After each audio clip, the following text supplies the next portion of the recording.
안녕하세요. 48살 남양주에 사는 여자입니다. 남편을 하늘나라로 보낸 지도 벌써 2년이 되어 가네요. 요즘 들어 너무나 그립고 아직도 옆에 있을 것만 같은데 뒤돌아보면 남편의 작업실이나 안방에는 아무도 없는 것을 알고 상실감에 가슴을 내린 적이 한두 번이 아닙니다. 2년이란 세월 동안 다 잊었다고 생각하고 아무렇지 않게 살 수 있을 것만 같았는데 막상 영원히 혼자가 돼버린 게 실감이 안 나는 요즘이에요. 억지로 있는다고 해서 행복할 수 없다는 걸 알기에 혼자 아파하지 않기로 했고 슬픔이든 기쁨이든 함께 나누면 큰 위로를 받을 수 있지 않을까 싶어 용기 내어 사연을 올립니다. 남편은 유리공예가였고 자신의 직업에 대해서 열정적인 사람이었습니다. 항상 소홀히 일을 하는 법이 없는 꼼꼼하고 성실한 사람이었어요. 다정하고 잘 웃는 사람은 아니었지만 자신의 일에 몰두하는 모습에 반해 대학 시절부터 짝사랑해왔고 제 고백으로 캠퍼스 커플에서 결혼으로 100년 가약을 하게 되었습니다. 남편이 얼마나 유리를 사랑하는지 알기 때문에 결혼 생활을 하면서 작업을 할 때는 매번 다가가는 게 조심스러웠어요. 친구들은 부부 같지 않다면서 핀잔을 주기도 했지만 남편의 일을 존경하기 때문에 희생을 감수했죠. 남편이 유리에 푹 빠져 있는 모습이 좋았기 때문에 문제될 게 없었습니다. 남편이 주로 하는 작업은 실생활에서 유리로 만든 생활용품도 많지만 주로 전시를 하거나 고난이도의 작업을 하면서 유리 공예 작품을 선보이는 일을 주로 해왔어요. 그리고 마지막 종점은 유리 공예를 널리 알리고 싶어 했고 학생들을 가리키는 꿈을 목표로 삼고 달려왔습니다. 그런 남편이 너무나 자랑스러웠고 남편에게 힘을 주는 사람은 저뿐만이 아니었어요. 시모도 큰 역할을 해주셨는데 점점 결혼 생활을 하면서 남편을 옥죄어 오는 것 같은 시모의 행동이 늘 못마땅했어요. 그러다 결국 시모의 행동이 도가 지나쳤고 바보같이 당하는 남편을 보고 있자니 너무 답답해서 그만 시모에게 결혼 생활 처음으로 대들고 말았습니다. 어디서 나온 용기였는지 지금 생각해도 제 자신에게 놀라웠어요. 어머니, 정말 해도 너무하신 거 아니에요? 이 사람 작품 끝난 지 일주일도 안 됐어요. 그런데 다음 작업을 하라니요. 잠도 못 자고 매일 뜨거운 불 앞에서 있는 게 불쌍하지도 않으세요? 참다 이렇게는 못해요. 집에도 못 들어오고 매일 작업실에서 사는 게 사람 사는 거냐고요. 당신은 왜 바보같이 맨날 어머님이 하라는 대로 하는 거야? 나 속 터져 죽는 꼴 보고 싶어서 그래? 당신도 힘든데 아무 말도 안 하고 있으니까 어머니가 모르시는 거잖아. 시애미 앞에서 못하는 말이 없네. 지금 이게 무슨 말버릇이니? 내가 나 잘 되자고 이러는 줄 알아? 물 들어올 때 노저으라고. 작품 잘 팔릴 때 많이 해놓자는데 그게 그렇게 꼴 보기 싫으니? 내 아들이 번 돈으로 잘 먹고 잘 살게 해주겠다는데 뭐가 그렇게 불만이야? 너 그동안 아주 나를 못마땅하게 여겼겠구나. 매일 너네 집에 와서 네 남편 일만 시키니 얼마나 미웠겠니? 아이고 아주 지극정성 났네. 하물며 너도 이렇게 민찬이를 아끼는데 엄마인 난 너보다 해도 더하지 않겠니? 이게 다 민찬이를 위해서 그런 거다. 그러니 넌 조용히 있어. 나서지 말고 이 일에 신경 쓰지 마라. 어떻게 신경을 안 쓸 수 있어요? 어머님은 지금 이 사람이 힘들어하고 있는 거 안 보이세요? 당장 휴식이 필요하다고요. 이렇게까지 유리 작업에 목 매달지 않아도 저희 먹고 사는데 지장 없잖아요. 시모는 완강했고 남편을 조금만 쉬게 해달라는 제 의견을 받아줄 마음이 없으셨어요. 호텔 성수기일 때는 남편에게 주문이 많이 밀려왔고 남편은 전시만 하던 사람이었는데 어느새 예술작품보다는 돈벌이 수단으로 전략해버린 예술가 같았어요. 하지만 그런 줄 알면서도 남편은 시모에게 반항 한번 하지 못했고 그저 묵묵히 유리만 만들었습니다. 답답하고 미칠 노릇은 제 몫이었고 결국 남편은 탈수 증상으로 쓰러지고 응급실에 실려가고 말았어요. 정말 이건 아닌 것 같았고 도저히 이렇게 남편을 둘 수 없어서 시모에게 남편을 놓아달라고 애걸복걸 하였습니다. 어머님, 도저히 안 되겠어요. 이 사람 쉬어야 해요. 대학 때 졸업작품 한다고 딱 한 번 응급실 간 적 있었는데 그때는 젊기라도 했죠. 지금은 건강도 챙기면서 일해야 하는 나이인데 얼마나 불앞에 있었으면 탈수 증상까지 오겠어요.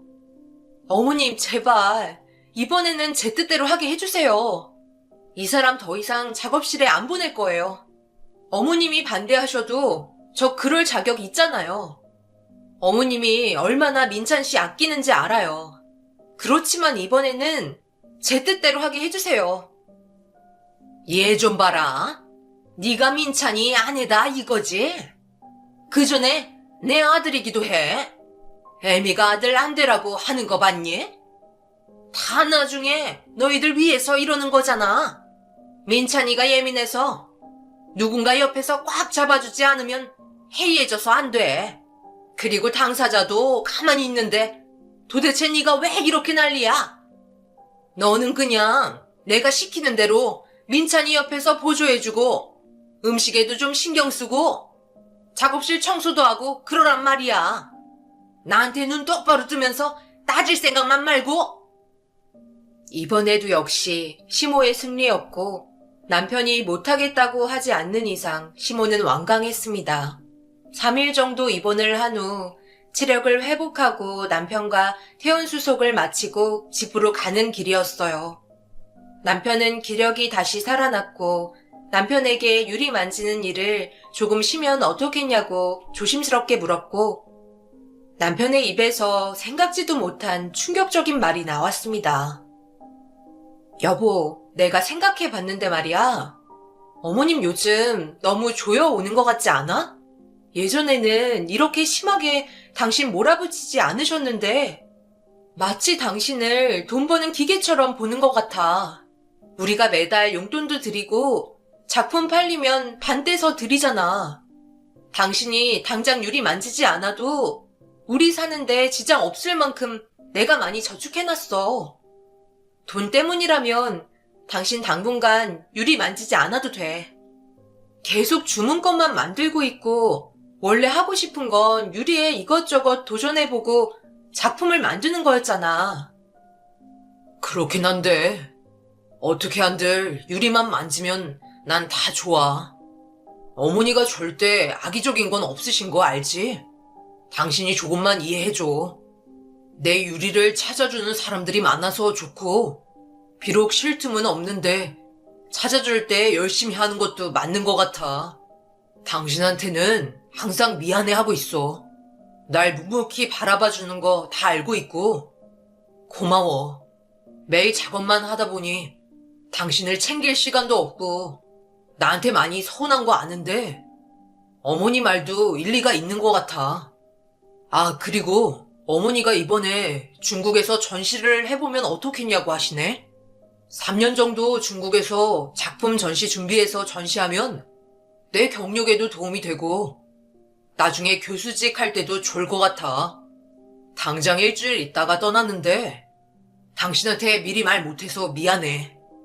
어머니가 당신한테 말하면 못 가게 하신다고 난리칠 거라고 말하지 말라고 했는데 그래도 당신은 내일 알아줄 거라 믿어. 이 말을 듣는 순간 시모가 저와 남편을 떼어놓으려고 하는 것 같은 느낌을 받았습니다. 중국에 따라가겠다는 저를 굳고 방해된다며 말리시는 시모를 보자 더욱 확신이 섰죠. 중국에도 못 따라가게 하고 아무리 머리를 굴려봐도 제가 할 수 있는 것은 없었고 아이를 가져볼까도 생각했었어요. 하지만 결혼 전 남편과 아이를 갖지 않기로 서로 이야기가 오갔어요. 남편은 일을 택했고 전 몸이 그렇게 좋지 않아 건강한 아이를 가질 수 있는 것에 불안해했고 제 몸이 안 좋으니 아이를 생각할 여유가 없었습니다. 하지만 이런 상황까지 오니 아이라도 가져서 남편을 중국에 못 가게 하고 싶었어요.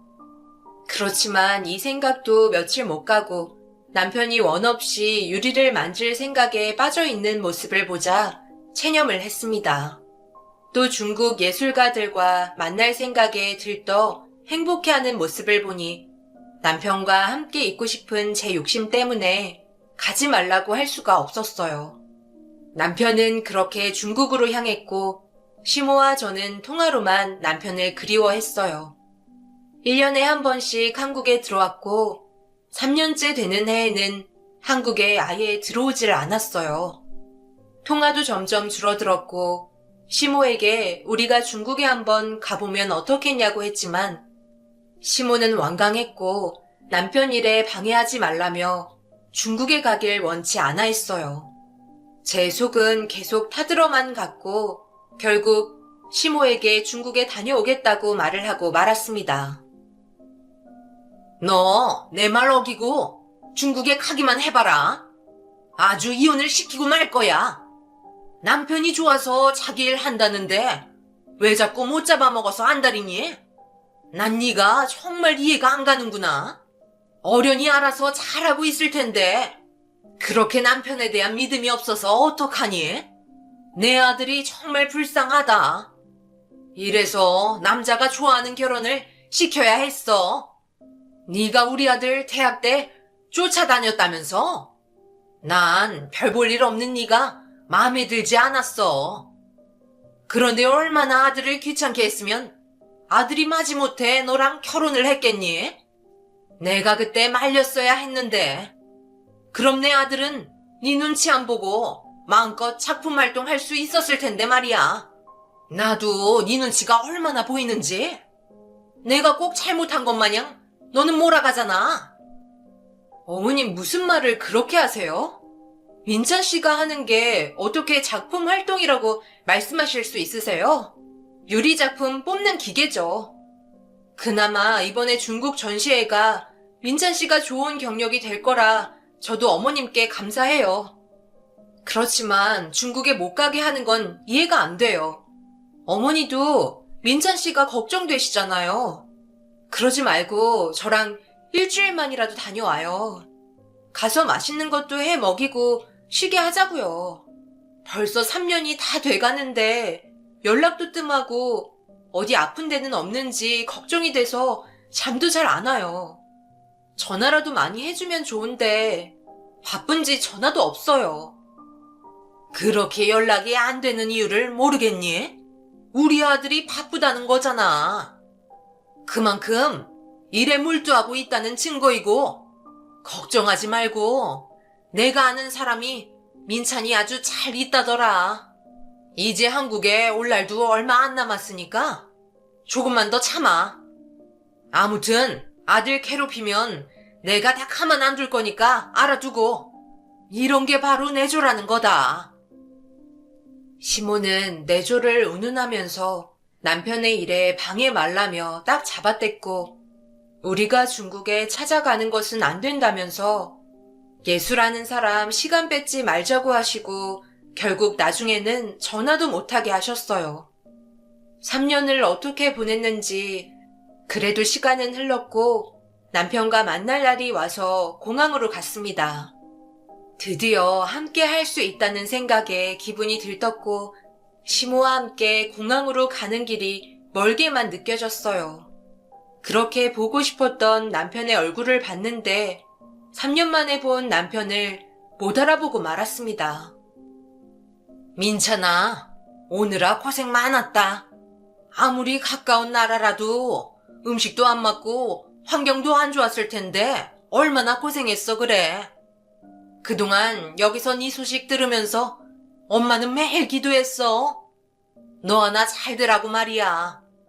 우리 아들 고생 많았어. 한번 안아나 보자. 당신 왜 이렇게 말랐어? 음식이 입에 안 맞았던 거야?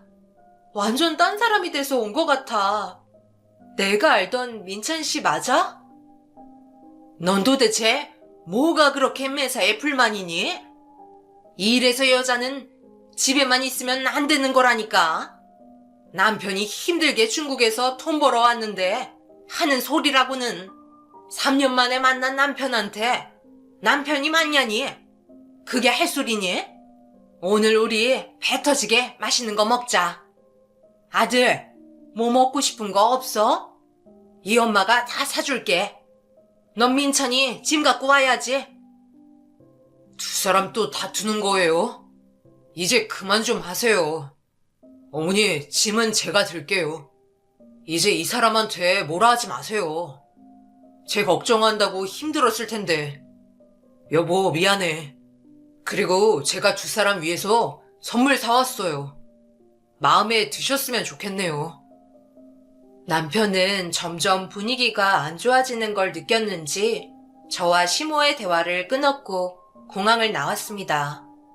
다음날 어김없이 시모는 남편의 스케줄을 들고 오셨고 언제부터 일을 시작할 수 있는지 물었어요. 시모에게 그만하시라는 말이 목구멍까지 차올랐지만 참았습니다. 남편이 좋다는데 저도 언제까지 반대만 할 수 없는 일이고 더 이상 시모와 다투고 싶지 않았어요. 매번 시모와 다투는 모습을 보이니 남편이 중간에서 많이 힘들어 하더라고요. 그래서 이번에는 제가 한 발 뒤로 물러나서 남편을 지지해 주기로 했습니다. 그런데 남편의 입에서 뜻밖의 말이 나왔어요. 처음 보는 남편의 행동에 너무 놀랐고 배신감에 시모를 당장 집에서 나가라고 했어요. 이번에 중국에서 네 작품들이 반응이 좋았잖니. 그래서 내 전화가 얼마나 불통이 났는지 몰라. 이참에 천신은 돈이 안 되니까 조금 미뤄두고 네 작품을 상품화 해보는 건 어떠니? 흔한 유리잔 같은 거 말고 돈이 되는 것들로 만들어보란 말이야. 교수야, 돈 벌어놓고 해도 되는 거니까. 아직 젊은데 열심히 벌어야 노후에 편하게 산다. 어머니, 그래도 약속하신 게 있는데 이렇게 갑자기 말을 바꾸시면 어떡해요? 중국에 다녀오면 이 사람 교수하게 시간 주신다고 했잖아요. 교수 임용되는 게 말처럼 쉬운 게 아니라는 거 아시면서 작업할 시간이 어디 있어요. 이 사람 말이 맞아요. 당분간 유리 만지는 일은 안 할 겁니다. 통화로 이미 끝난 일인데 왜 또 일을 크게 만드세요? 이번에 분명히 어머니께 제 의사 밝혔어요. 당분간 유리 작업 안 하겠다고 말씀드렸고 중국에서 정말 쉬지 않고 일만 했는데 제가 너무 늦게 깨달았어요. 이렇게 사는 건 사람 사는 짓이 못 돼요. 이제 유리 안 만지고 그동안 아내한테 못 해줬던 거 하면서 쉬고 싶어요. 그리고 어머니도 이제 저 그만 바라보시고 어머니 취미라도 만들어 보세요. 항상 저에게만 관심이 가져 있으니 어머니가 좋아하시는 일도 못하시고 계시잖아요. 용돈 넉넉히 드릴 테니까 친구분들하고 여행도 다니시고요. 이제 작품 파는 일 그만하세요. 이번 일로 어머니한테 솔직히 너무 실망했습니다. 전 더 이상 어머니랑 할 얘기 없어요. 너무 지쳤고 유리가 싫기까지 해요. 몸도 많이 안 좋아져서 더는 못 만든다고요. 너밖에 안 보며 60평생을 살아왔는데 네가 나한테 어떻게 그러니? 작품 파는 걸 그만하라고? 이 엄마 덕에 작품값도 오르고 재주 없는 널 이렇게까지 키워놨는데 어떻게 그런 말을 할 수 있니? 우리 아들 생각에서 나오는 게 아닌 거 알아. 도대체 내 아들한테 어떤 입에 발린 소리를 했길래 민찬이가 하루아침에 사람이 이렇게 달라질 수가 있어? 중국 전시회는 내가 미안하다 했는데 그것 때문에 이렇게 마음이 편한 건 아닐 테고 너 내 아들한테 무슨 짓을 한 거야? 약이라도 먹였니? 니들이 나 때문에 호강하면서 사는데 이런 식으로 나오면 안 되지. 무조건 유리는 만져야 한다. 쓰러지는 한이 있어도 무조건 만들어. 이렇게 갑자기 작업을 안 한다고 하면 엄마 입장이 어떻게 되겠어? 네 작품 단골도 많이 생겼고, 엄마가 앞으로 큰 계획이 있는데 안 하게 되면 그게 차질이 생기잖니. 아내는 아무것도 몰라요. 그냥 제가 더 이상 유리를 만지고 싶지 않다고요. 엄마 꼭두각 시집도 못하겠고 중국에서 이용만 당하고 온 거잖아요. 전시회는커녕 아내랑 같이 있지 못하게 하려고 보내고 계속 돈만 되는 주문만 받아와서는 일만 시켰잖아요. 중국 예술가요?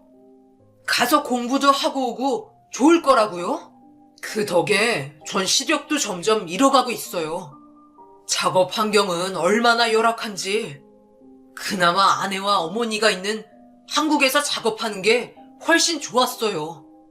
전 유리를 만지면서 행복했고 예술을 하는 사람이었다고요. 그런데 어떻게 이렇게 됐는지.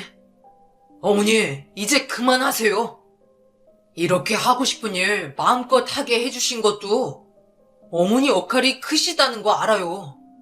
그래서 묵묵히 어머니 말 들으면서 해드리는 게 효도하는 거라고 생각하고 한 건데, 이런 건 저와 어머니와 아내의 사이만 더 틀어지는 것밖에 안 되고 있어요. 이제는 정말 참을 만큼 참았고, 아내 말처럼 다시는 유리 만드는 기계는 안 될 거예요. 지금 내가 잘못 들은 거니? 너, 내 아들 민찬이 맞아? 내가 중국 일은 미안하다잖아. 그 사람들이 널 그렇게 일만 시키는 줄 몰랐어. 네 작품을 최고로 쳐서 팔아준다는 말에 엄마가 속았나 봐. 작업을 아예 손 떼지는 말고 조금 쉬었다 다시 하자.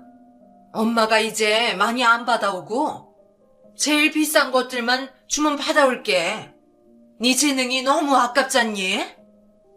어머니, 이 사람을 중국으로 보낸 게 돈 때문이었어요? 정말 너무하시는 거 아니에요? 어머니의 욕심 때문에 결국 이렇게 끝나겠네요. 저보고 절대 중국에 가지 말라더니 이런 거였어요. 정말 해도 너무하세요. 이 사람 그렇게 힘들어한다고 제가 말했잖아요. 결국 이런 상황까지 오게 만들어야 속이 시원하시나 봐요. 죄송하지만 당분간은 저희들 힘으로 살아볼 테니 어머님은 신경 쓰지 않으셔도 돼요. 더 이상 집에 오시지 않아도 될 것 같아요. 밤도 늦었으니 이제 그만 나가주세요. 남편은 정말 유리에 더 이상 손을 안 댔고 저와 많은 시간을 함께 했습니다. 하지만 그렇게 좋아하는 유리에 눈길 한 번도 안 주는 남편이 불안했어요. 사람이 갑자기 변하면 이상하다는데 남편이 딱 그런 느낌이었습니다. 가끔 시모가 찾아와 남편을 설득해봐도 오히려 시모에게 불같이 화를 내며 유리에 대해서 말을 꺼내지 못하게 했고, 살면서 어머니 말씀을 단 한 번도 어긴 적이 없던 남편이었기에 이번 일은 저나 어머님에게 큰 충격으로 다가왔어요. 어머님은 매일 전전긍긍 되셨지만 솔직히 불안하면서도 지금이 너무나 좋았습니다. 남편은 새로운 취미로 낚시를 시작했고 유리를 만져서 안 좋아졌던 몸을 돌보기로 했고 함께 운동을 다니며 많은 대화를 하면서 지냈어요. 남편과 함께하는 시간이 즐거웠고 시간이 많아지면서 여유가 생기니 남편이 아이를 원하게 됐어요.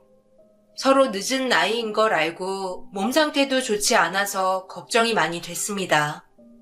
그래도 남편이 용기를 주는 바람에 함께 병원을 다녀보자는 말을 했어요. 그렇게 아이 계획을 하고 있는데 남편에게 유리를 만질 일이 뜸해질 즈음 지방에서 대학 선배 전화가 걸려왔어요. 선배는 남편에게 지방 행사에 기증해 줄 수 있는 유리 작품을 요청했고 남편은 흔쾌히 선배가 하는 행사에 자신의 작품을 기증했습니다. 그리고 하루만 내려와서 유리 공예 체험에 함께 해줄 수 있겠냐는 부탁을 했고 남편은 조금 망설이긴 했지만 유리 공예를 대중화시키려는 선배의 뜻을 알기에 내려가겠다고 했어요. 3일 정도 지방에 내려가 있기 위해 짐을 싸고 남편 혼자만 내려갔습니다.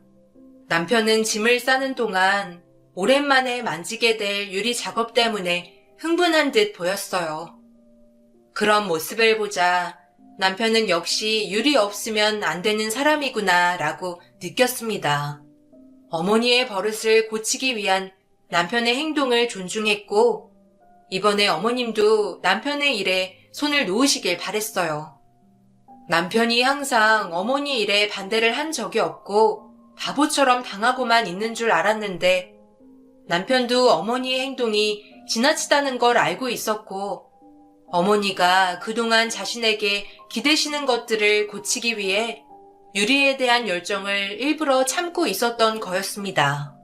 남편은 어머니가 시켜서 하는 게 아닌 자신의 선택으로 선배를 도우러 지방에 내려갔어요. 그런데 남편이 올라올 날이 됐는데도 아무런 연락이 없고 전화도 받지 않아 선배에게 전화를 했어요. 선배는 제 전화를 받고서는 행사가 끝난 지가 언제인데 민찬이를 찾느냐며 이틀 전에 올라갔다고 했어요. 순간 너무나 걱정이 됐고 남편이 아무 연락도 없이 사라지자 겁이 났습니다. 절대로 아무 이유 없이 전화가 안 되는 사람이 아니었고 남편이 내려간 지방은 연고도 없는 곳이었어요. 누구를 만날 일도 저에게 말도 없이 오래 머물 일도 없는데 갑자기 연락이 없는 남편에게 무슨 일이 터진 게 확실했습니다. 선배에게 그곳에 있는 경찰에게 신고를 부탁했고 저도 남편의 실종 신고를 했어요. 수사가 시작된 지 하루가 지나고 지방에 있는 선배에게 전화가 왔습니다. 행사장 근처 국도 도로변에서 신원 미상의 시신이 안치실에 있다며 확인을 위해 내려오라는 전화였습니다. 남편이 서울로 올라가는 날쯤 발견된 시신이었고 남편과 인상착의가 비슷하다는 선배의 말을 듣고 신원 미상의 시신이 절대 남편일 리가 없기에 가지 않겠다고 했는데 어머님은 사람 일은 모르는 거라며 함께 지방으로 내려갔어요. 안치실에서 시체를 확인한 순간 남편임을 단번에 알았고 온몸으로 그 상황을 부정하고 싶어서 울며 소리를 질러댔습니다. 안치실에 누워있는 사람이 절대 남편이 아니라고 사람들에게 부정해봤지만 결과는 바뀌어지지 않았고 남편이 죽어서 제 앞에 있는 게 믿겨지지가 않았습니다. 결국 저는 그 자리에서 그만 실신하고 말았어요. 남편은 일주일 만에 시신으로 제 곁에 왔고 온몸이 상처투성이었습니다. 하루를 꼬박 수액을 맞으면서 수액실에서 쓰러져 있었고 모든 게 다 싫었고 어김없이 눈은 떠졌습니다. 그때 밖에서 시끄러운 소리가 들려서 문을 살짝 열어보는데 시모가 화난 목소리로 통화를 하고 있었어요. 처음에는 제 몸을 가누기 위해 통화 소리에 집중을 못했습니다. 그저 눈물만 계속 나왔고 어떻게 이런 일이 저에게 일어났는지 생각했어요. 분명 남편은 지방으로 내려가서 유리를 만질 수 있는 것에 기뻐했었습니다. 자꾸 짐을 싸던 남편의 마지막 모습이 머릿속에서 떠나질 않았는데 일주일 만에 남편이 제 곁에 없다니요. 당장이라도 전화하면 잘 있다고 말하는 목소리가 나올 것만 같았습니다. 남편이 너무 보고 싶은 마음이 생기자 도저히 수액실에 있을 수 없어서 바늘을 빼고 나가려는데 시모의 통화가 계속 들리는 거였습니다. 어떤 통화길래 그렇게 오래 하는지 수액실 문을 조금 열고 통화의 내용을 들었습니다. 그런데 시모가 하는 말을 믿을 수가 없었어요. 통화가 길어질수록 눈물이 하염없이 나왔고 당장 달려가 전화를 끊고 싶었지만 핸드폰에 녹음을 켜고 이를 악물고 시모의 목소리를 녹음했습니다. 절대 시모를 용서할 수가 없었어요. 내 잘못 아니잖아요. 당신들이 이를 이 지경으로 만든 건데 나한테 다 뒤집어 씌우지 말아요. 어떻게 했길래 애가 죽어서 내 앞에 오냐고요. 내가 그냥 살짝 겁만 주고 입원할 정도로만 하자고 했잖아요. 이제 돈도 뭐고 다 끝났어요. 우리 아들이 없으면 어디서 물건을 가져와요? 남은 것만이라도 보낼 테니까 최고로 비싸게 팔아줘요. 중국에서 우리 아들 물건이 인기가 제일 좋다면서요. 당신들이 이렇게 하면 겁먹어서 엄마 말 듣는다고 그랬으니까 책임져요. 그러게 왜 더 이상 유리를 안 만진다고 해서 이 사단이 나게 해? 버릇 좀 고쳐보려고 그런 건데 이렇게 돼서 오면 어떻게 하라고 그러는 건지. 이제 진짜 영영 아들이 만든 작품은 없게 됐잖아요. 입원 좀 시켜서 어떻게든 구워 삶아 다시 유리 만지게 하려고 했는데 일이 다 틀어졌어요. 아들 사진을 찍으라고요? 아들이 죽었으니 작품값이 더 올라간다는 거예요? 그럼 정말 비싼 가격에 팔아줄 수 있어요? 아들 마지막 가는 모습만 찍으면 되는 거면 할 수 있죠. 당연히 찍어서 보낼게요. 이제 아들 작품 팔면서 돈 버는 건 끝났는데 사진이라도 찍어서 큰돈 만지고 끝내야죠. 꼭 비싸게 팔아주셔야 합니다. 떨리는 손으로 녹음을 마치고 선배에게 전화를 걸었어요. 도움을 받을 수 있는 사람이 선배밖에 생각나지 않았고 선배에게 당장 남편이 있는 안치실로 보안요원을 불러달라고 했습니다. 선배는 무슨 일이냐며 물었지만 지금은 시모를 막는 일이 먼저였기 때문에 긴 사정은 이야기 못한다고 했어요. 선배는 무슨 영문인지도 모른 채 제 요구를 들어주었고 저는 최대한 많은 보안 요원들을 불러달라고 했습니다. 남편의 시신을 지켜야만 했기 때문이에요. 아들이 더 이상 살아있지 않은데 슬퍼하기는커녕 돈줄이 끊겨 아쉬워하는 모습의 시모를 보자 눈앞에 뵈는 게 없었고 도저히 시모를 용서할 수 없었습니다. 시모의 전화 통화 상대는 중국에서 남편에게 일을 시킨 사람이었어요. 중국에서는 한국에서 온 유명한 작가라며 남편이 하지도 않는 전시와 작품들을 소개하며 사기를 쳤고 남편의 작품이 인기가 많아지자 시모는 더 이상 유리를 만지지 않겠다는 남편을 설득하려고 이 일을 꾸민 거였습니다. 남편이 지방에서 올라가는 길에 겁만 주려 했던 시모와 사기단들의 계획으로 죄 없는 남편은 아무 연고도 없는 낯선 곳에서 객살을 당하고 만 겁니다. 더 이상 남편의 작품이 나올 수가 없게 되자 그 사람들은 고인의 마지막 가는 사진을 비싼 가격으로 작품과 함께 중국 부호들에게 팔아주겠다고 시모에게 이야기를 하는 통화였어요. 머릿속에서 이 일을 어떻게 해야 할지 생각한 끝에 시모에게 남편의 마지막 모습을 절대 찍히지 않게 해줘야겠다고 생각했고 그렇게 보안요원을 불러 안치실을 완전 봉쇄했습니다. 녹음된 파일을 증거로 삼아 경찰에 신고했고 어머님은 그 자리에서 체포되셨어요. 지금 뭔가 잘못 알고 있는 거 아니에요? 아니 나를 왜 체포해? 내가 뭘 잘못했다고 이러는 거야? 오늘 아들을 잃어서 얼마나 슬픈 줄 알아요? 어머니, 그만하세요. 지금 어머님이 민찬 씨에게 어떤 짓을 한지 다 알아버렸어요. 어떻게 하나뿐인 아들한테 그런 짓을 할 수가 있으세요? 그렇게 어머니가 입버릇처럼 하신 말씀 있잖아요. 내가 민찬이 엄마고 엄마가 아들 잘못되라고 하겠냐면서요. 그렇게 당당하게 말하신 분이 아들한테 그런 짓을 할 수가 있으세요? 그러고도 어머님이 민찬 씨의 어머님이라는 게 정말 믿을 수 없네요. 어머님은 민찬 씨 볼 자격도 없으세요. 절대 이 사람이 민찬 씨 못 보게 막아주세요. 특히 사진 같은 건 절대 찍히게 하면 안 돼요. 마지막 가는 아들 사진으로 돈을 벌겠다는 게 말이 돼요? 그걸 네가 어떻게 알아? 그래, 내가 순간의 실수로 일이 이렇게 됐다고 쳐. 엄연히 이건 실수인데 그걸 가지고 시어머니를 경찰에 신고한다는 게 말이 되니? 난 네 시어머니다.